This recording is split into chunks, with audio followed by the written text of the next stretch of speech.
ಐದನೇ ದಿನವೂ ಮೈಸೂರು ಚಲೋ ರಣಕಹಳೆ ರೋಡ್ ಶೋ ಮುಗಿಸಿ ಮಂಡ್ಯದಲ್ಲಿ ಬಹಿರಂಗ ಸಮಾವೇಶ.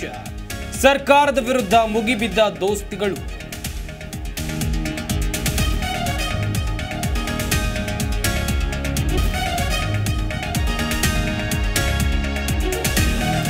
ಎಲ್ಲೋಗುತ್ತೆ ವಿಡಿಯೋ ಮಾಡಿ ಬಿಡುವ ಚಾಡಿ. ನಾನು ಅದಕ್ಕೆ ಹೇಳಿದ್ದು ಸಿಡಿ ಶಿವು ಅಂತ. ವಿಡಿಯೋ ಪ್ಲೇ ಮಾಡಿದ್ದ ಡಿಕೆ ವಿರುದ್ಧ ಎಚ್ಡಿಕೆ ವಾಗ್ದಾಳಿ.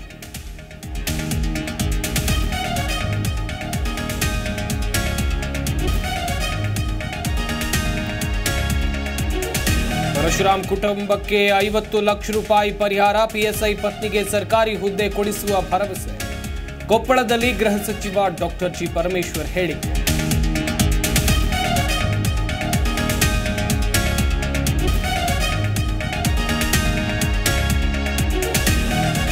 ಸಾಲ ಸೋಲ ಮಾಡಿ ಕಟ್ಟಿದ ಮನೆ ಜನ ಕಂಗಾಲು. 9 ವರ್ಷದಿಂದ ಸಿಗ್ತಾ ಇಲ್ಲ ಮೂಲಭೂತ ಸೌಲಭ್ಯ.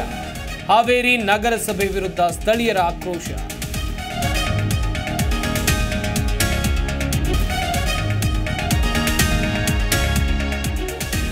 ಒಲಿಂಪಿಕ್ಸ್ ಫೈನಲ್ನಿಂದ ವಿನಿಶಾ ಫೊಗಾಟ್ ಅನರ್ಹ. ಅತಿಯಾದ ವರ್ಕೌಟ್ನಿಂದ ಆಸ್ಪತ್ರೆಗೆ ದಾಖಲು. ವಿನಿಶ್ಗೆ ಧೈರ್ಯ ತುಂಬಿದ ಪ್ರಧಾನಿ ಮೋದಿ.